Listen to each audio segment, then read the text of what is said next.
Hello and welcome to the Booking Items through Good Inwards tutorial. Booking items through Good Inwards is a good way of logging and recording your stock movement.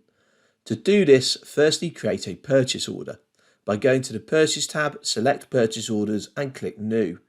Fill in the details you need for a purchase order and select the products by clicking Add from Products and choosing the goods from your products database. Then click Save and Close on the purchase order. Right, now let's go into Good Inwards on the Purchasing tab. Once here, click on the Process Good Inwards button. You will see a list of purchase orders with goods you need to receive. I'm going to select the purchase order I have created. Next, click on Receive All, select the location you wish the stock to go into, and now fill in the batch number, the serial number, expiry date, bin reference and carrier if this is applicable. Once you're happy, click on Process Goods Received. That's it. That's how you book items through Good Inwards. Thanks very much for listening.